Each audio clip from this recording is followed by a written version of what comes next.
that moment where The Simpsons had weirdly good animation? I want you to watch my thumb on this analog stick.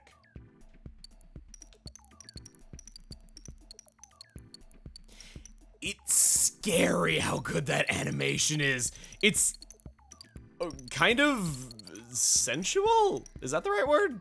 Probably not. Hey everybody, it's Chugga Conroy. Welcome back to more Splatoon 2. Last time it was the L3 Nozzlenose's turn, and now, back in Deep Sea Metro once more, I wish to inform you that in my notes, I made it a note to myself to talk about that control stick animation sometime.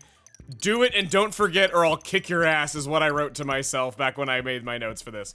Now, we're going into Just Cruising, Rad Ride Station. Ride the tower.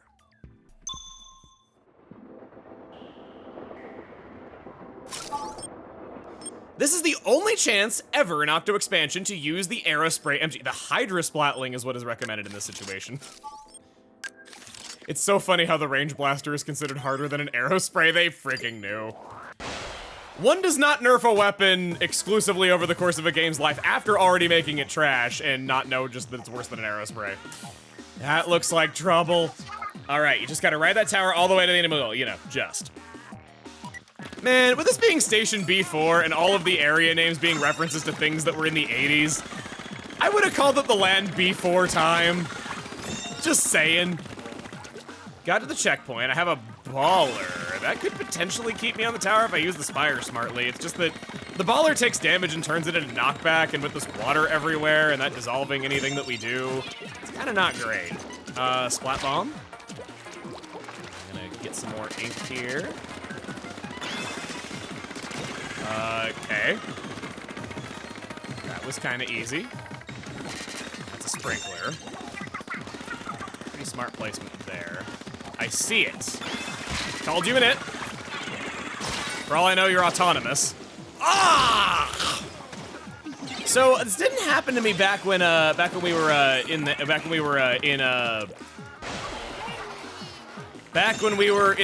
Rainmaker mission.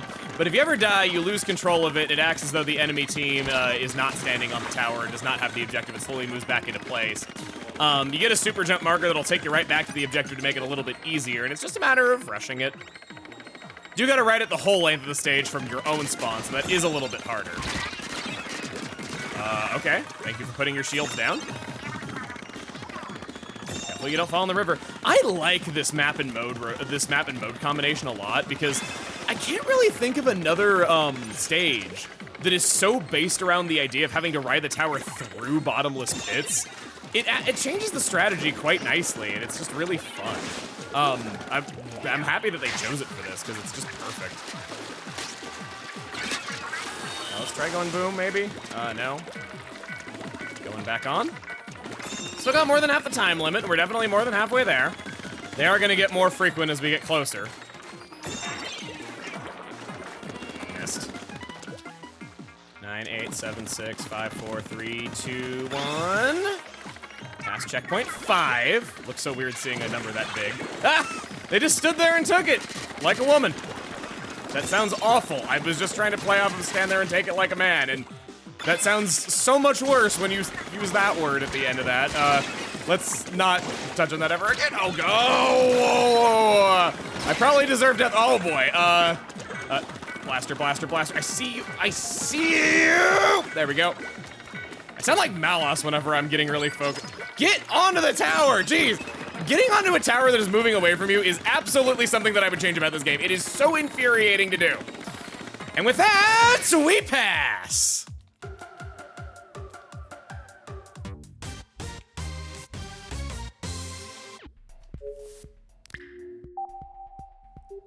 Ooh, a crossover. G9 and B5. Whack 8-ball station. It is decidedly so.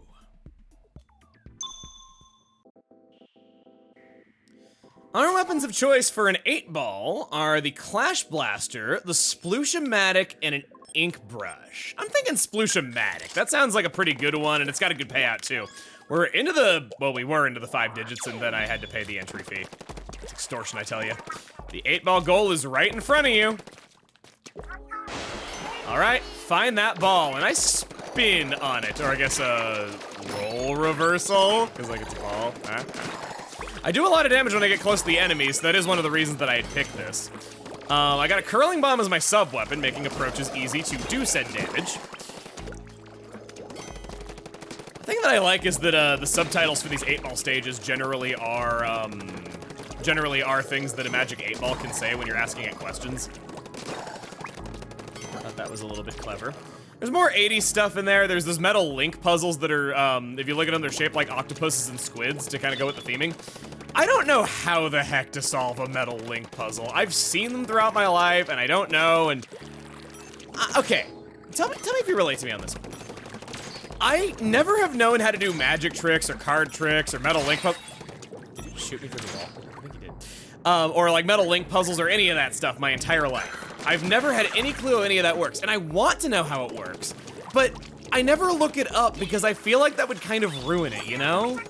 Where like, it's kind of nice living, you know, even though I know that magic isn't real, it's kind of nice not knowing how it's done so that in at least some sense magic is still kind of real to me, and it's one way that I kind of feel like I would lose a bit of my childlike wonder if I kind of look that up. I don't know if I'm overthinking it. Maybe it really is just as simple as, I know it's all sleight of hand, and I know that there's all some technique to it.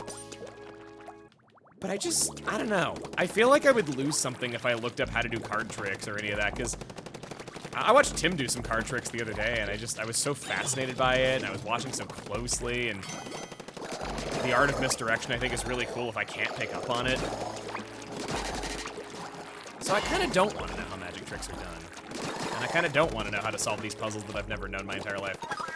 Magic eye puzzles, though, can go screw themselves, though, because everybody always tells me they can see things in those, and I've never been able to see anything in them, and I'm half tempted to believe it's all just a giant conspiracy to make me feel bad about myself, or people are just making up being able to see things in them. Gosh, now that sounds like being a jaded adult, if that's what you're thinking. Alright, now that you found the ball, go find the goal. 8-ball goal is over by the turnstile. Head for the can special. Hit that. Poke it over there. Jump over. Alright, good thing there's guardrails. Sweet ridiculous! Over that way. Proceed with caution. Can special.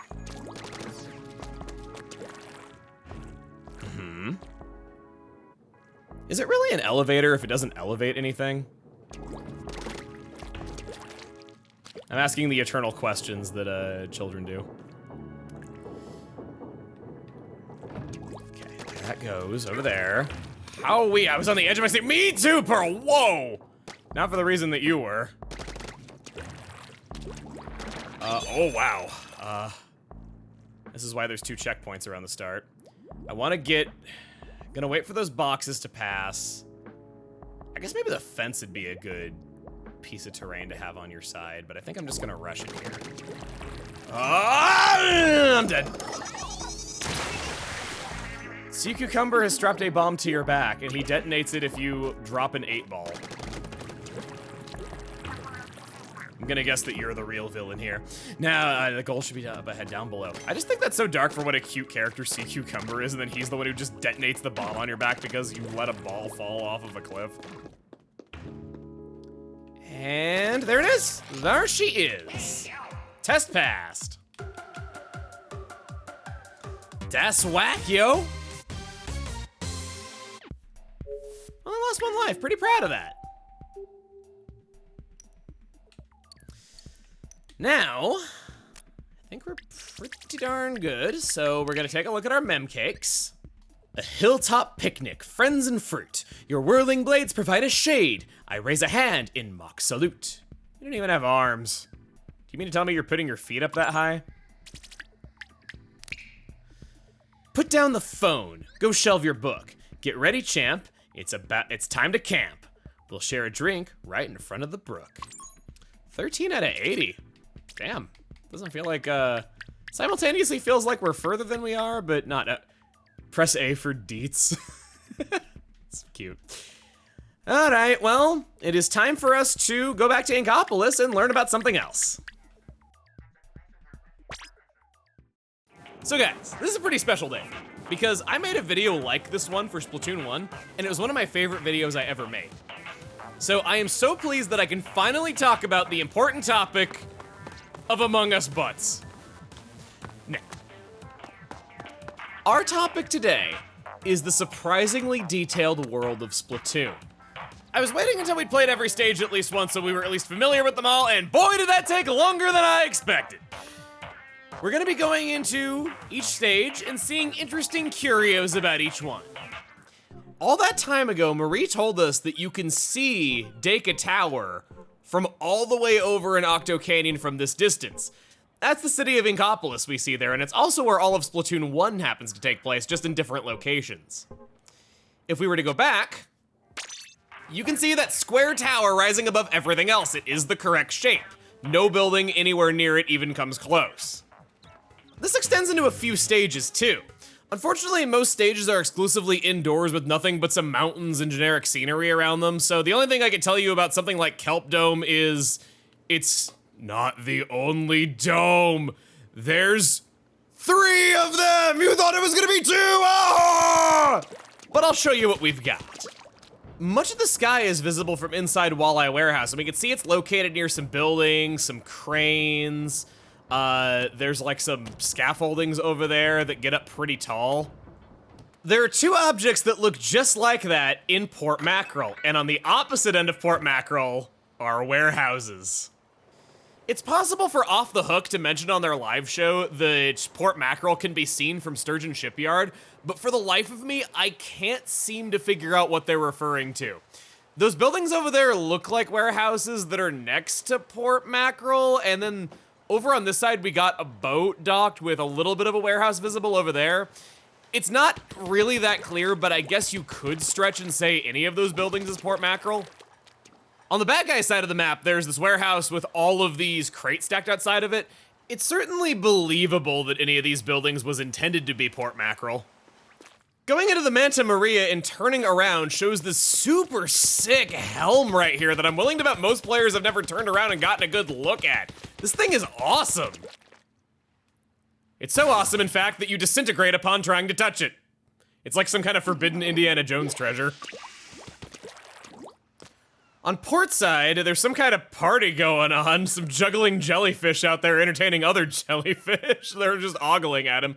But more importantly, there is a giant Ferris wheel visible from the side.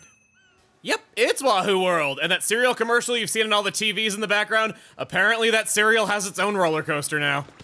Wahoo World itself has many secrets, such as this carousel where you're riding on squids with tails. More juggling jellyfish.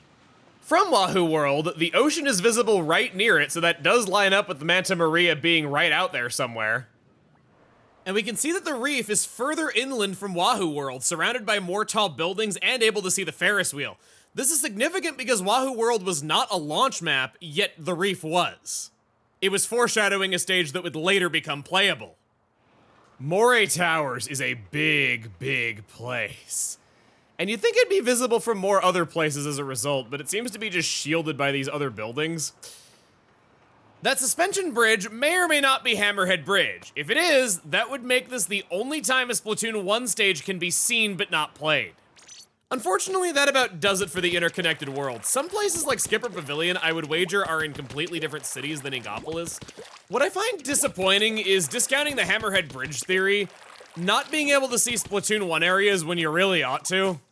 Like, it's mentioned that it's only about a 20-minute walk between Inkopolis Plaza and Inkopolis Square, and yet, despite Marina saying this in-game, when you can see the entire city from Octo Canyon, there's no Inkopolis Tower. So for the remainder of the stages, I'm just gonna show details I found interesting that I don't think too many people would notice during a match. Skipper Pavilion has these adorable jellyfish going through the lake in a boat. Because you know the hot lore, you know that they're actually having a drink of that foot water. Anchovy Games seems to be a fourth wall break where it's the development studio where not only Squid Beats 2 is developed, but it also has development resources and concept art for Splatoon itself all around the computers.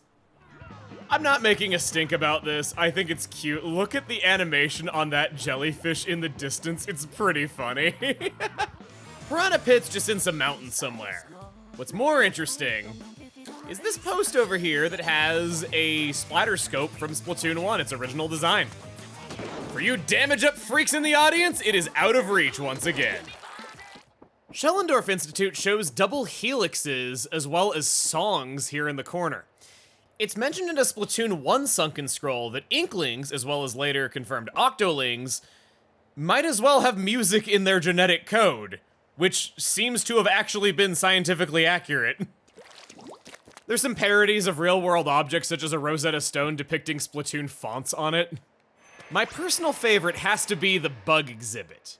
Take a long close look at these. Well, short close look at these. And these too. They're the bugs from Animal Crossing New Leaf, which was developed by the same people.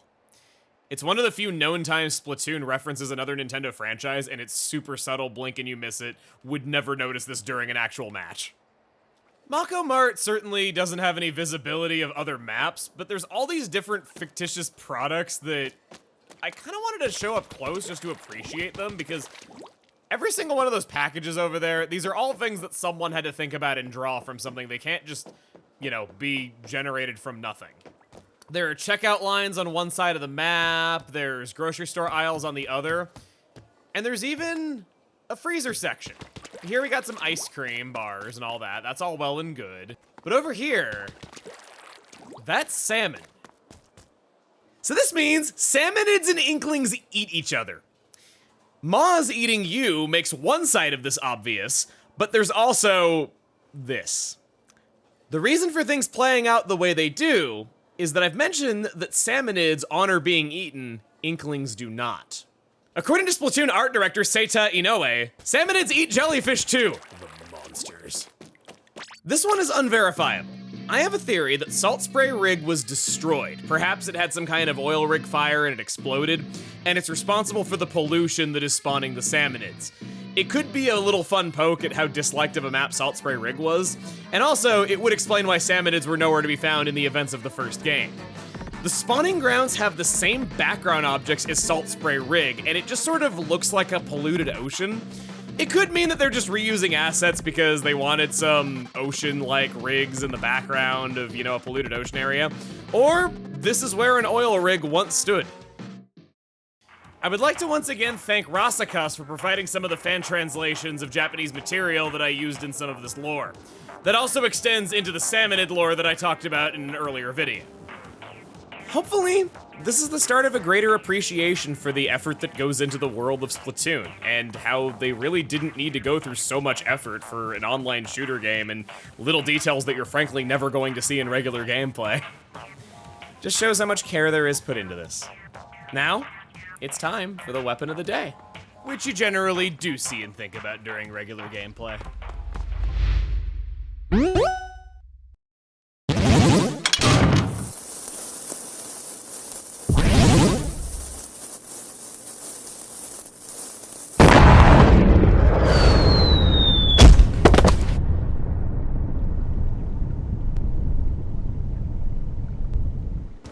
We're gonna blast you to smithereens with the Explosher! Or Explosher, no one's really sure on that one.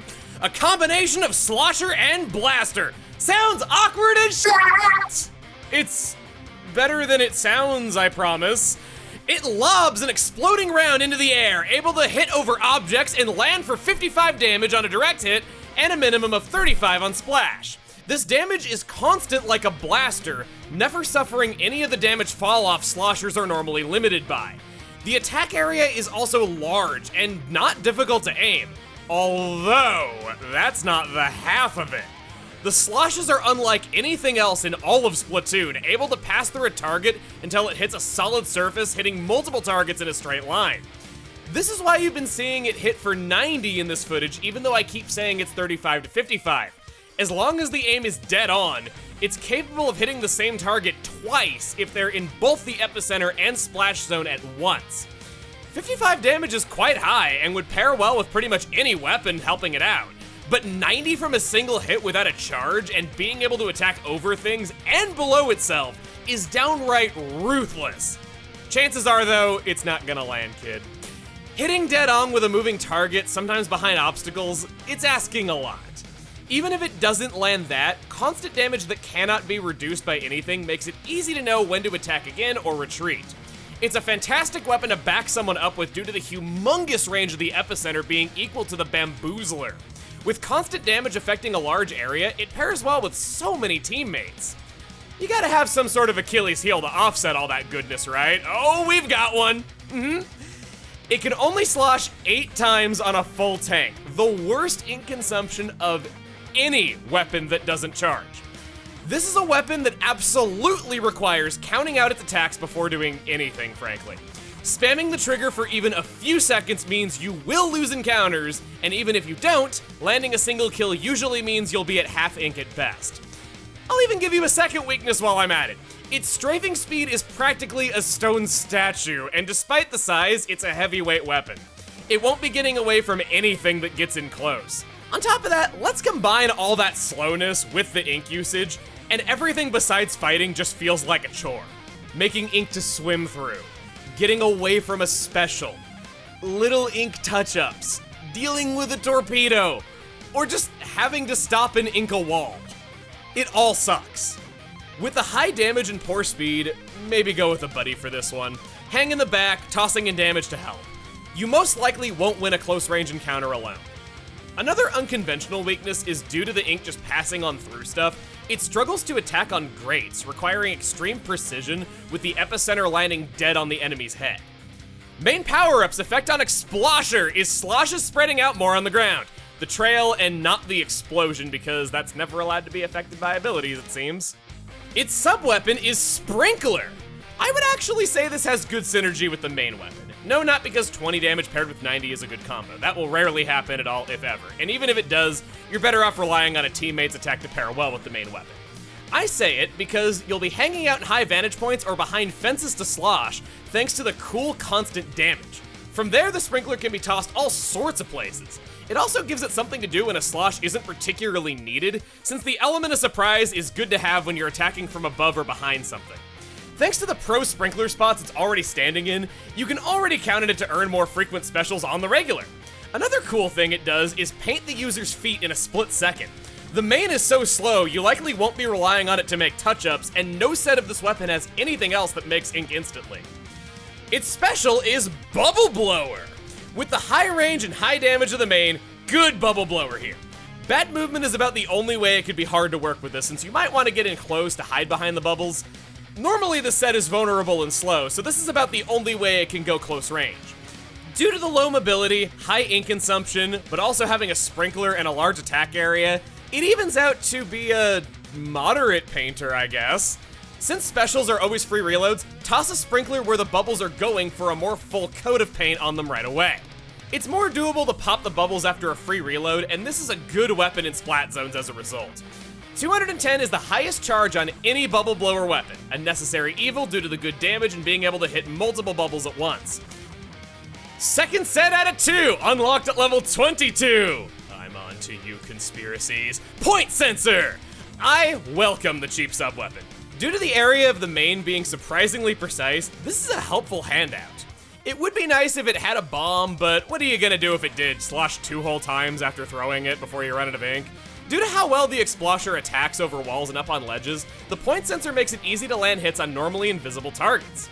It helps point out enemies to your teammates too, when a good Explosher has a good view of the action.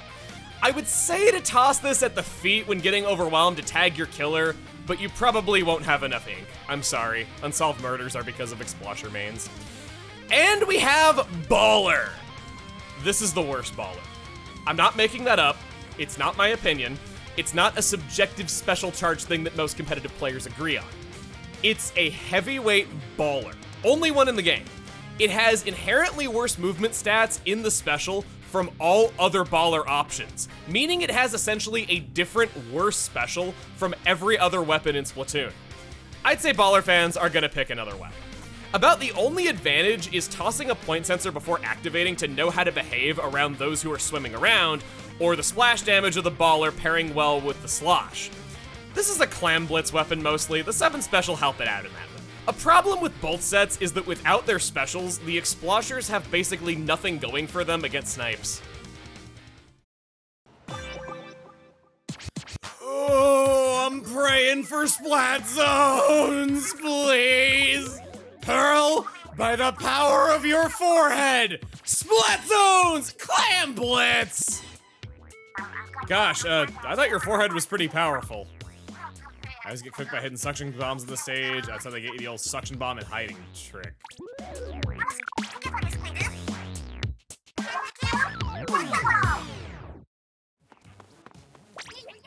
Aww. Here I am, looking atrocious, as per usual. These are shoes that I've never worn before due to lack of needing ink saver main, so we're gonna hop right into it. Make the best of Clam Blitz. Oh boy, gonna be a fun time. I'm really not feeling confident about this one. This might be a weapon that I play again in the future on another rotation. So to all of you who say that Splatoon's not a real sport, well, I got news for you.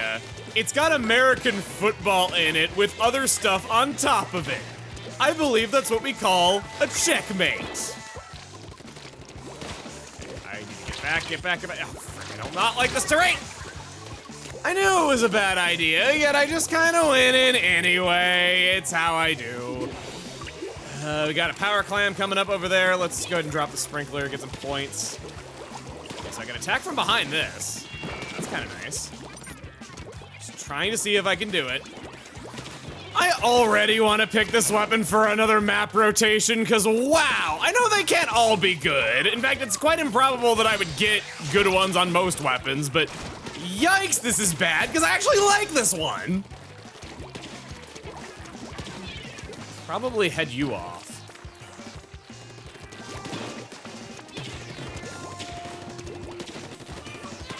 Gotcha! Gotta be tactical, gotta count out your shots. Whoop! No, you don't. I think the sprinkler got the assist, which is really funny that it actually softened someone up enough for that. Gonna just get this in there. Got really big bubbles. Thought I was gonna kill that guy. Oh. Can I hit you up there? Yeah, I can. I've hit you twice, or 3 times. Okay, there you go. Finally dead. Knew I was gonna be out of ink any second there, because I looked at my back. Toss that up there. Just get some more points while we're at it. No one on the board yet. I got 9 clams. I could grab a 10th one and hopefully make a miracle happen. Let's fight back there. Got people jumping at me. Not seeing a lot of movement over this way. We got you over there. Okay, didn't need that. They only have 2 up right now. I could grab that clam. It's right next to base. I wish I had my, damn it. Actually, wait, no, here we go. Wish I had my special. I'm a heavyweight! They were back up by the time I grabbed it, so it wasn't a good play. Being a heavyweight also kind of stinks. Had I been moving faster, that probably would have been a different story. All right, going up. I'm gonna jump away. Don't want to deal with that.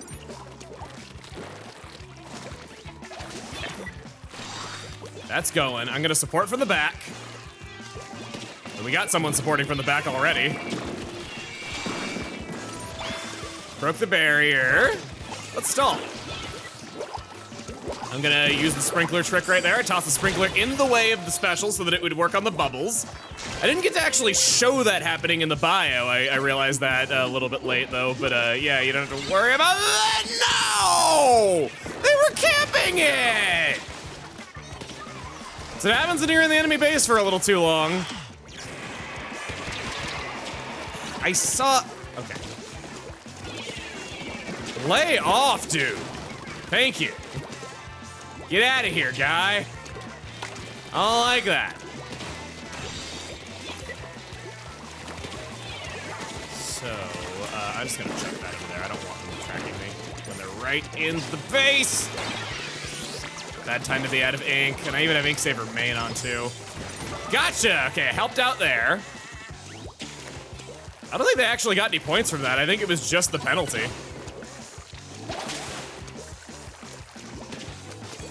We got our special. We have 1 minute. If we can just score like 1 time, we can pull this off.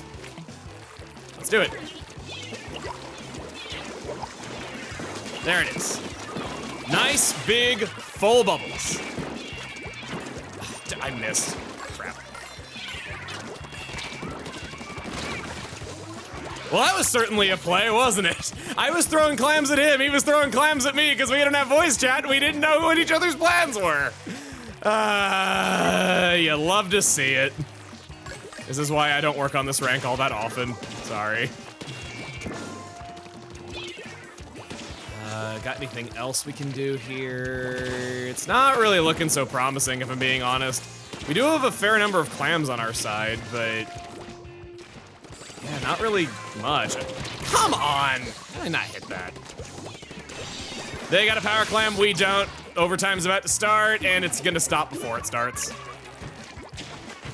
Or they, no, they do have it.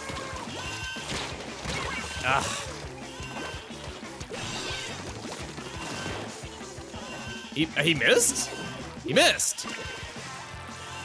We gotta pick up that power climb if we're gonna keep the timer going. We don't get a lot of overtime to actually get that into the enemy base, so we just gotta go, go, go. No. We were all alive and everything, and just nothing.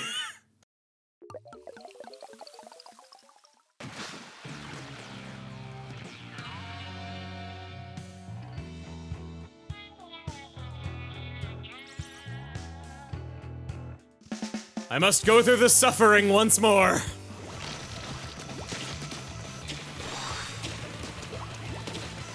That is a good kill with this weapon. Finally, I pull one off that's actually cool looking and uses the weapon to its advantage. Give me the other map, literally ever. This is worse odds than Fire Emblem.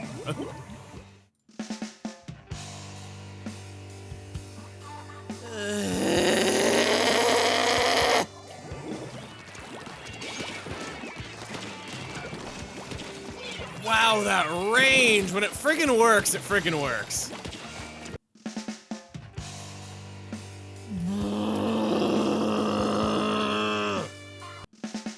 I have been here for 40 minutes. There is no excuse for this, and this keeps happening.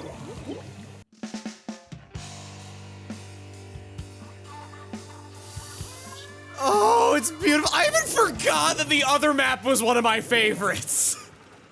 I didn't even remember that we were gonna get to play Walleye Warehouse at the end of this because it took so long I forgot what the other map was. Okay, so if there is one thing that I can give Clam Blitz, as much as I don't personally like it that much, the fact that different kinds of weapons are good in it, like, you know, some kind of lightweight roller or an ink brush or just something along those lines, having legitimate purposes in this mode, I'll give it that. I think that's pretty good. Now, if you've ever found Explosher kind of frustrating to play in solo ranked, I'm gonna tell you why that is. If it always seems like the enemy team has exactly whatever you don't want to see, it is because the way the game does matchmaking actually puts you at somewhat of a disadvantage. I've been over power levels and how the game will, how it tries to make a total power level across the, every single weapon has an assigned power level. Sniper weapons have higher power levels, and it basically tries to make teams that have power levels that are as equal as possible so that comp-wise they're roughly equal in capabilities. Well, the Explosher is, I think, the highest weapon in power level that is not a sniper weapon. It has a sniper-like power level. And for that reason, that means that frequently when playing Explosher in solo ranked, they're going to assign a sniper to the enemy team and not assign one to you because you're playing Explosher, and it's going to be like that in most games. In this match, you don't really see that too much. I think the Squeezer is decently high power level, and then we have a Hydra Splatling and they have an E-Leader. But I've seen plenty of matches where we don't get a sniper on our team because I'm the Explosher. And it makes playing this weapon a lot more frustrating than it needs to be, where without kind of having a comp team, it's just not as enjoyable in some situations because of that. So that is kind of where some of the frustration comes from. Of course, we're down again. I have just, if I can vent a little bit here while I'm kind of going on about my Johns about why it's just so frustrating to be the Explosher. This map rotation thing, it might be my least favorite thing in the game now. This has caused production problems for this, where I sit down, able to record for like an hour, hour and a half, and I'm just so worn out by the end of one map rotation because it took me a fucking hour to get the map that I wanted that I don't want to play by the end of it. It's the worst. It kills my motivation for wanting to play further. And I just feel like that anything that does that in a game just shouldn't be that way. It's awful.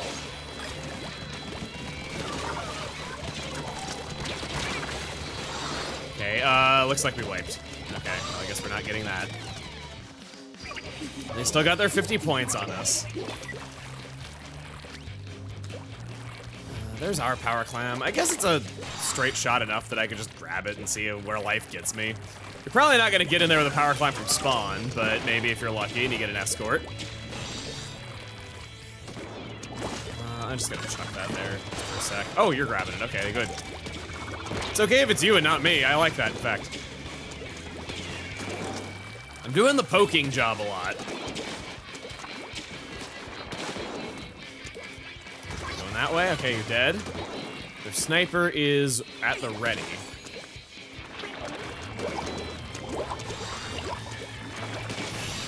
I can't get in there. Ugh.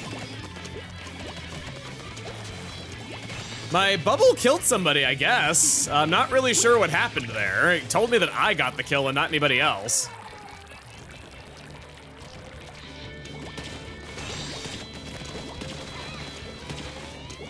Those. Do have a power clam. We might be able to force an overtime here in a minute. Once I actually mean a minute exactly and not speaking in hyperbole. Okay. Let's just shield ourselves going in. Oh gosh. That's a lot of damage. You're down. I think I did the 90 damage hit against that guy because he was so stationary. I just landed right on his head. There's no one there. We already got the power clam.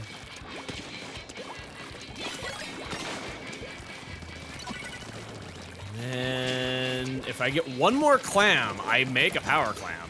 I could do that pretty close to enemy base. No, I guess I'm not. 12 seconds remaining on the clock. We got 2 power clams on our side.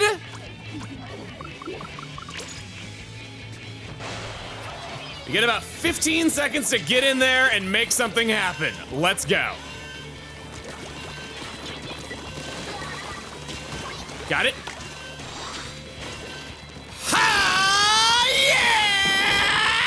74, 71, 71, 71, 71, 71, 71, 71, 71, 71, 70, lost.